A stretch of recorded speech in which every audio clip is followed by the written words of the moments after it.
Texas is vast beyond easy description. Highways unspool like ribbons across sunburned plains.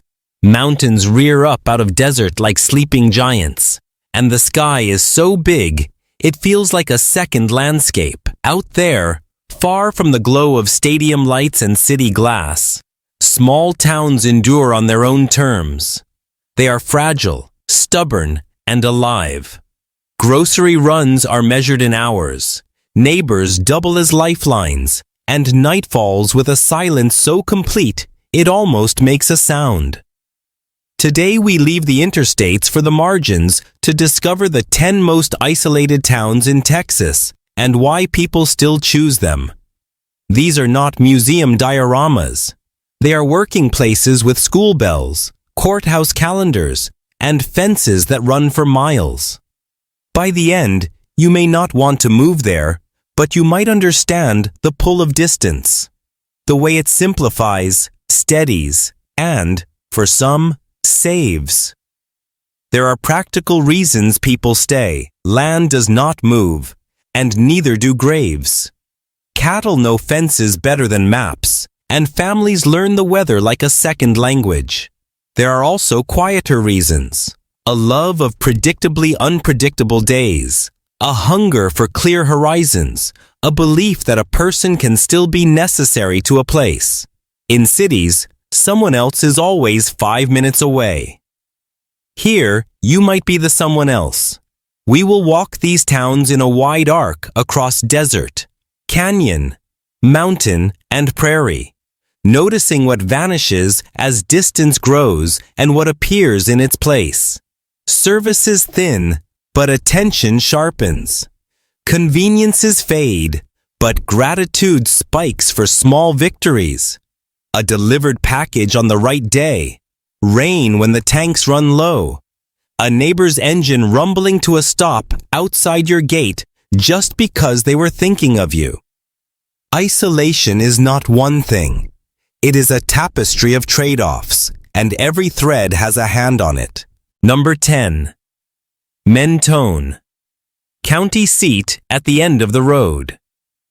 Mentone is the kind of town maps whisper rather than shout. It anchors Loving County, famous for being the least populated county in the United States, and it does the job with a handful of buildings and a lot of sky. There is a courthouse whose floors smell faintly of dust and lemon oil, a scattering of houses, and wind that knows everyone by name. Stores? Not here. Schools? Buses run long routes to somewhere else. Gas? Plan ahead or plan to wait. What keeps people here is a tangle of land, work, and loyalty. Ranch families measure time in calving seasons and droughts. Oil crews come and go with the market, leaving tire tracks and stories. County staff keep records, roads, and taxes moving even when the only rush hour is the one created by tumbleweeds. In Mentone, you learn to be deliberate. Make lists, stock spares, keep water in the truck.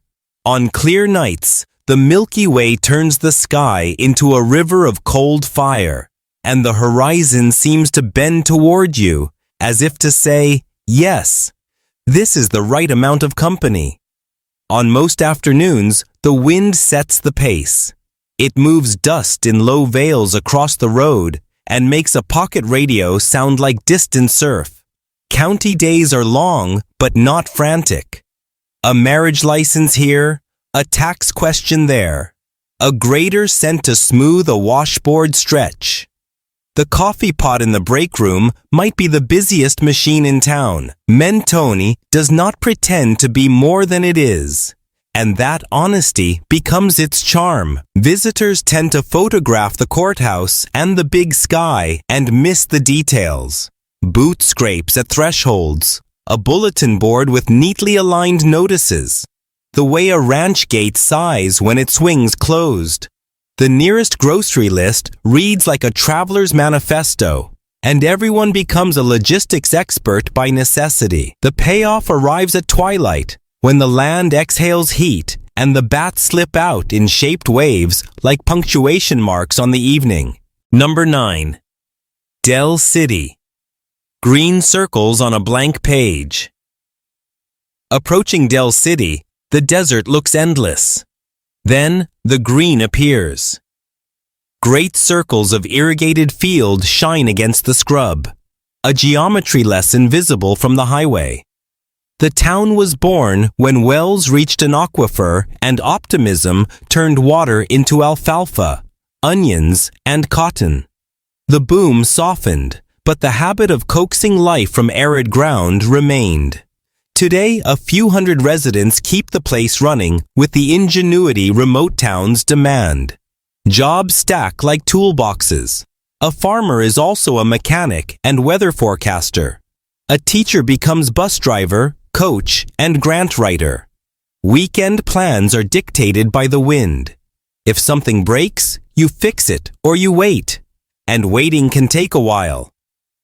People stay because the trade feels fair. Inconvenience for independence. Distance for deep quiet. And then there is the sky. Huge, unblinking, honest, spilling light across the mountains at dawn and swallowing them again at night. There are mornings when moisture gathers just enough to silver the edges of fields, and the mountains look near enough to touch. On those days, the town feels like a small experiment that worked. On harder days, pump motors cough, the wind bullies seedlings, and the supply truck is late again. Survival is a spreadsheet and a prayer. Dell City's social life lines up with the agricultural calendar. Planting, irrigating, cutting, baling. A fall festival might feature tractors as proud as parade floats and pies that could pass for currency. Children learn early which clouds mean real rain and which are theater. Adults count acre feet with the same seriousness other places reserve for stock quotes. The joke around here is that retirement is just a different set of chores measured by sunrise instead of time cards. Number 8. Valentine. Love letter in a hard country. Valentine sits on a long stretch of US 90 where trains sing at night and the desert pretends to be empty. Fewer than a couple hundred people call it home, but it has a way of echoing beyond its size. In 1931, the largest earthquake in Texas history rattled this region, knocking dishes off shelves and splitting plaster while ranchers stepped into the moonlight and wondered what else the earth might do. The town kept going, because that is what towns do here. Every February, envelopes arrive from everywhere, seeking the single stamp that reads, Valentine, Texas. For a day, the post office is a festival of paper hearts and careful ink. Outside town, an art installation styled like a luxury boutique stands glassy and immovable against the sage. A bit of cosmic joke that travelers photograph and locals mostly ignore. Why stay? For roots that run under the mesquite. For neighbors who know your grandfather's stories. For sunsets that turn the whole horizon the color of embered peach. Valentine School plays to its strengths. Small classes. Teachers who know the names of siblings and dogs. Bus routes that tell the whole history of the county by the ranch names they pass. Holidays look like potlucks, where recipes travel as carefully as heirlooms. The train still pulls a line of light across the night, and locals pause their conversations to let the horn pass through like weather. The art out on the highway confuses some and delights others. But it does something practical too. It reminds drivers there is a town here with people in it, not just scenery. On windless evenings, the desert puts on colors you cannot name without inventing them. Staying is not about having everything you want. It is about wanting what you have and knowing how to care for it. Number 7. Terlingua. Ruins, fire, and starlight. Once a Quicksilver capital, Terlingua roared with the clang of ore buckets and the heat of retorts. When the mercury market collapsed, the town unraveled into silence. Adobe walls slumped, timbers twisted, and the desert began its gentle work of repossession. Decades later, artists, river guides, and wanderers arrived and found room among the ruins to build new lives. Now, burros wander between stone foundations, guitars come out at dusk, and festivals lace the calendar with a kind of improvised joy. Living here demands respect for limits. Summer heat pins the afternoon in place. Winter nights bite bone deep. The nearest hospital is hours away, so community becomes practical rather than sentimental. People share tools, shuttles, and news. The sky is the town's cathedral. Ink black, pricked with a billion reasons to stay a little longer on the porch. Terlingua teaches a specific arithmetic. Subtract noise, add stars. Carry on. The calendar in Terlingua reads like a ballad. River season, shoulder season, cook-off, star party, quiet time, then the cycle again. Work can be seasonal, patchwork, creative. Someone may guide a raft trip on Monday, pour coffee on Tuesday, teach a kid to tune a guitar on Wednesday, and stack stone for a neighbor on Thursday. Money spreads thin. Talent spreads thick. The ruins are not props. They are reminders that the desert always wins on its own schedule, which paradoxically gives people permission to take theirs. A good porch is public infrastructure. A good hat is fall protection. A good friend is part EMT and part poet. When the wind pauses and the canyon wrens start up, even those who swore they were just passing through begin to suspect the town has adopted them. Number 6. Study beauty. Supply line to the wild. Study Butte is the threshold between pavement and the deep country of Big Bend. To visitors, it can look like a cluster of essentials. Gas pumps, a hardware aisle that always seems to have the exact odd bolt you need. Motel rooms that smell faintly of detergent and dust. To residents, it is home, and keeping it functional is a daily act of stewardship. If the pumps are down, trips unravel. If shipments slip, hikes get shorter. Small failures ripple wide in a place this remote. People here know the landscape's moods. The way a monsoon cell can turn an arroyo into a barricade. The way a blue north can scour a week clean. The way sunrise finds new colors in old rock. Work is part retail and part rescue. You sell tires, you change them. You tow someone out of a callous trap before the sun gets sharp. You stay because you want to be the kind of person who stands watch at the edge, and because the edge keeps paying you back in quiet miracles. Cool mornings, long shadows, country that refuses to quit. A day in Study Butte starts early because cool air is a limited time offer. Before the sun climbs, tires get mounted, ice chests get filled, and repairs happen that cannot happen later. Radios crackle with trail conditions and road updates, a backcountry symphony that mixes caution with encouragement. By noon, the shade has a waiting list. The best part of living here is the worst part too. You are needed. If a traveler runs out of water, you do not debate. You give them yours and figure out the rest. If a storm strands a family, you open a door and make space on a couch. People who thrive in Study Butte are wilderness translators, turning the land's demands into instructions a stranger can follow and survive. Number 5. Lajitas. River town with a long drive. Between a national park and a state park, Lajitas leans against the Rio Grande and watches mountains trade colors with the light. Once a trading post and border crossing, It faded until a resort stitched new attention to old rock. Visitors drift through for golf, canyon trails, and a clean horizon. A small resident core keeps year-round rhythm with the river. The town's scale is intimate enough that a change in wind feels like news. Isolation here is dignified. Supply trucks arrive like holidays. A new face at the cafe sparks a dozen polite guesses. You learn the river's voices: low winter murmur, springtime chatter, late summer hush. On rare cold mornings, frost finds the ocotillo and turns each spine into a brief, glittering thread. Lajitas offers a particular bargain.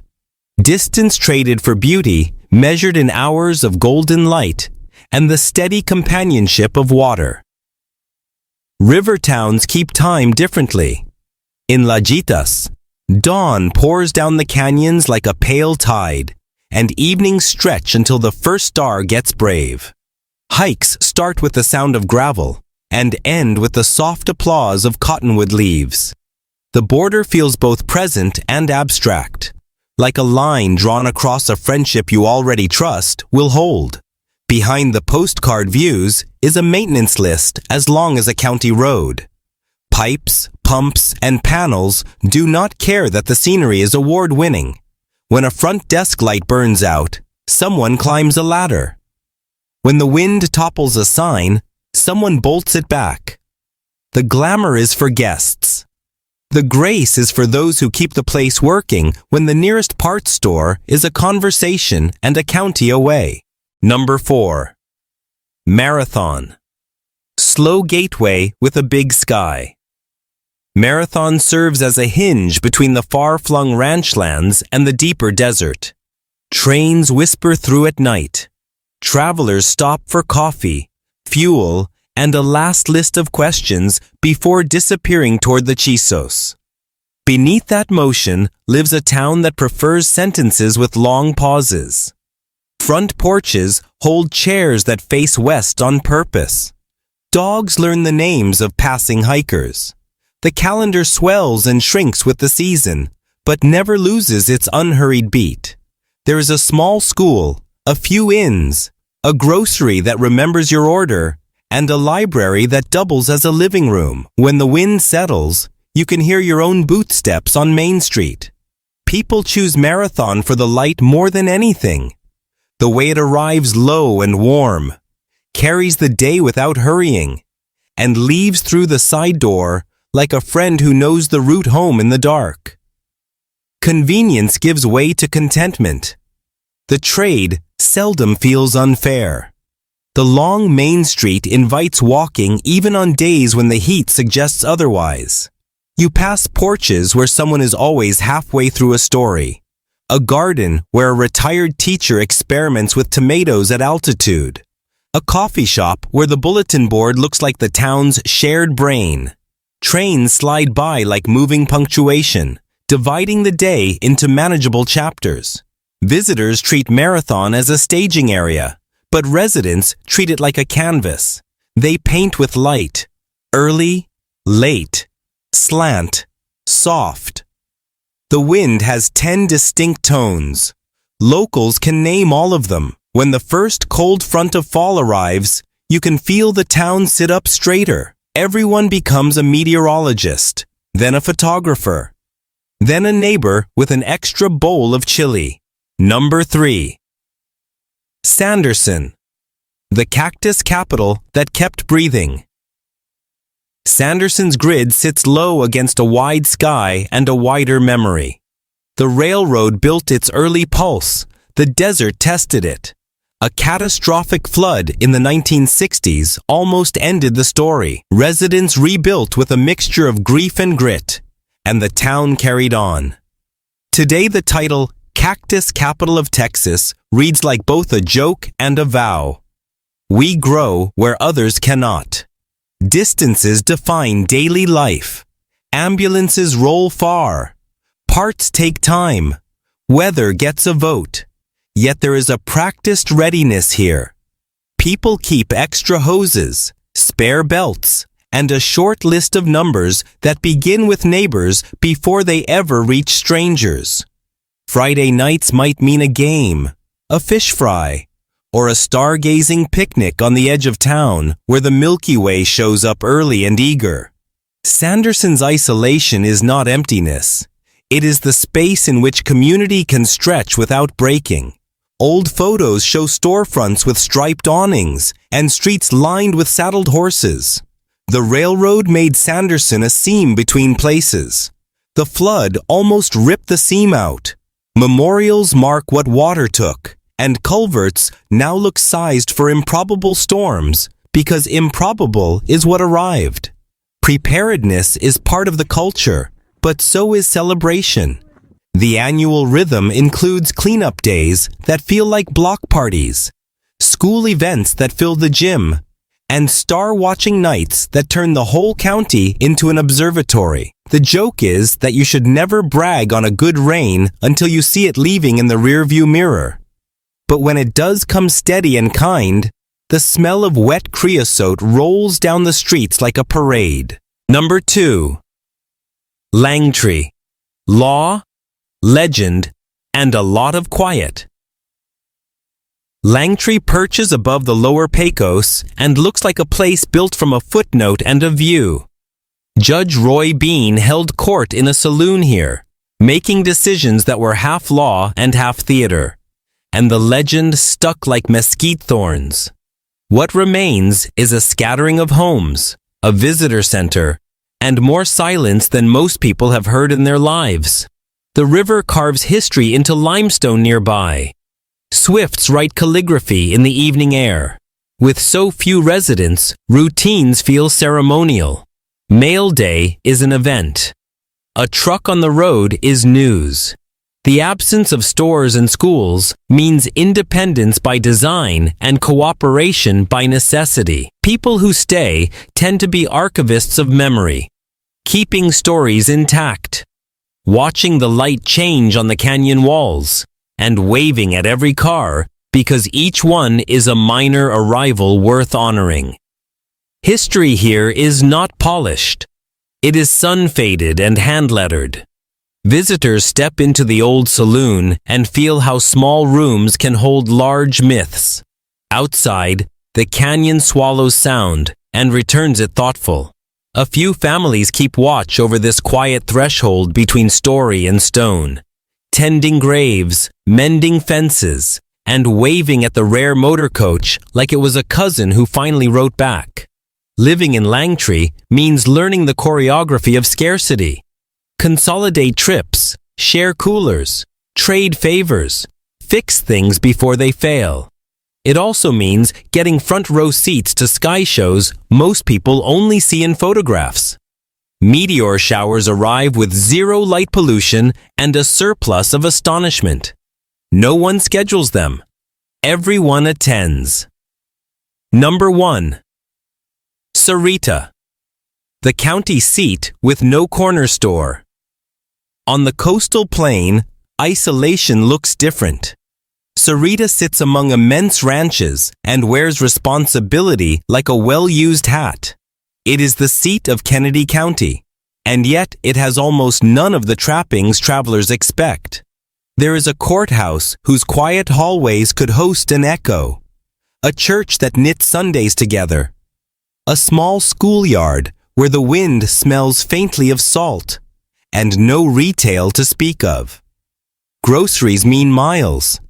Gas means planning. Appointments mean early starts and late returns. People stay for work that begins before dawn and for ties that outlast property lines. Brands burned onto history. Handshakes that pass through generations. Names that fit the land because they grew there. The prairie runs flat to every horizon and catches storms like a net. On bluebird days, hawks balance on fence posts and the air feels rinsed clean. Sarita's distance is not theater. It is function. And the function is to keep a way of life intact without apology. Sarita's courthouse is the kind of place where a single set of footsteps sounds like a conversation. The museum tells a story of ranch empires and coastal storms, of windmills giving way to pivots and cow trails becoming highways you cannot hear from town. On weekdays, the schoolyard conducts its own small weather system of laughter and shouted rules. On weekends, the road quiets so completely you can hear cranes calling from a distant marsh. Living without stores teaches a choreography of cooperation. Someone headed north texts down the line for lists. Someone headed south brings back ice, parts, and news. Holidays organize themselves around kitchens and hymnals. The reward for all the planning arrives as evening.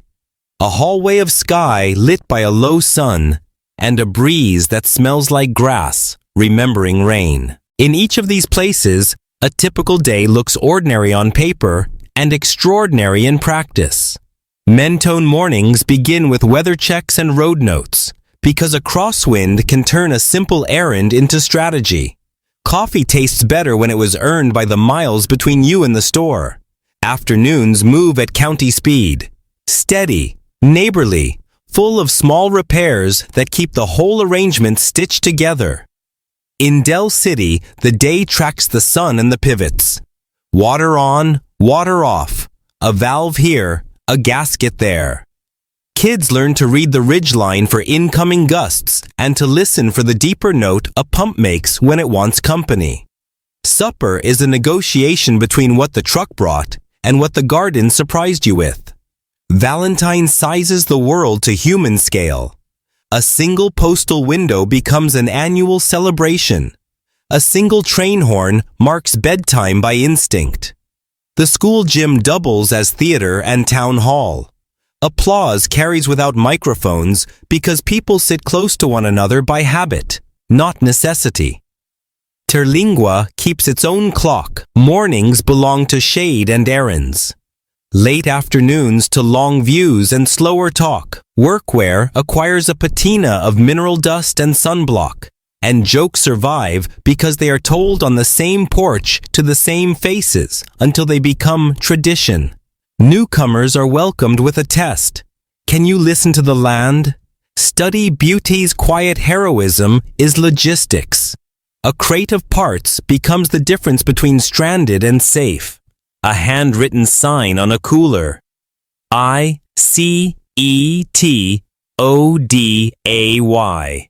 Reads like a kindness.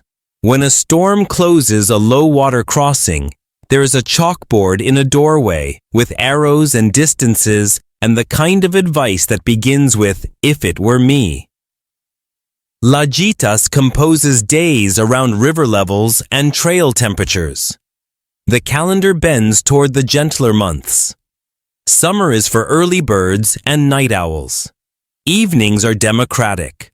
A resort guest and a line cook watch the same moon rise from different pay scales with the same quiet satisfaction. Marathon is proof that small towns can be cosmopolitan without trying.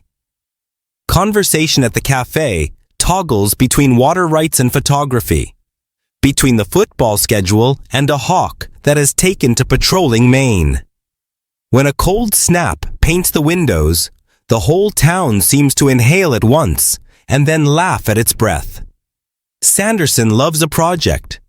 Someone is always sanding a door, repainting a sign, or planting a cactus where one failed to thrive. The flood taught the town to measure, to brace, to mind the sky. It also taught the town to throw its arm around you at potlucks and make sure your plate reflects the best of every table. Langtry accepts silence as a partner, not a punishment. You sweep a porch and hear a canyon bird you cannot name and vow to learn it by spring. A supply run becomes a miniature expedition, rewarded on the return leg by the way the road seems to roll downhill toward a place most maps barely admit exists. Sarita measures wealth in windbreaks and working gates. A shared cattle guard repair is both ranch work and civic duty. When a front blows in hard from the Gulf, You can watch its arrival like a sheet being pulled across a bed. People text weather notes the way other towns gossip, and every forecast ends with an offer. Need anything? At the end, Texas is a geography of choices.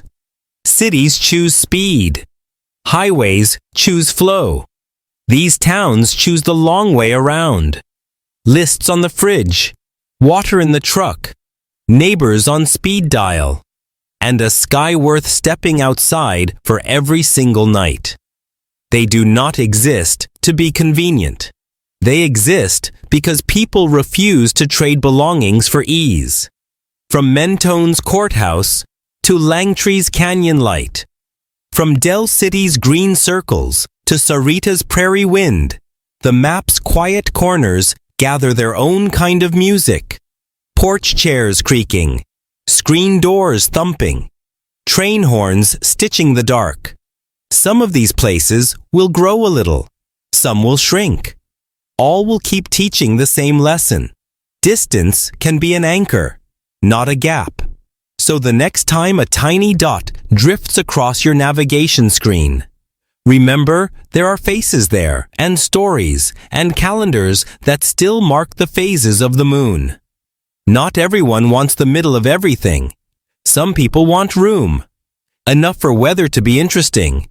Enough for stars to be infinite. Enough for a town to be exactly the size of its welcome. Out there on the edges, Texas keeps its oldest promise. Plenty of sky, plenty of land, and just enough people to share them well. What these towns share is not isolation for its own sake, but a sustained agreement about what matters. They choose clarity over convenience, participation over spectatorship, and belonging over velocity. Modern life is loud with options. The edge of the map offers fewer, but asks more of you. That is the bargain. For many, it is a relief. If you go, go with respect. Wave first. Buy something small and mean it. Ask for directions as if you are asking for a story. Because you are.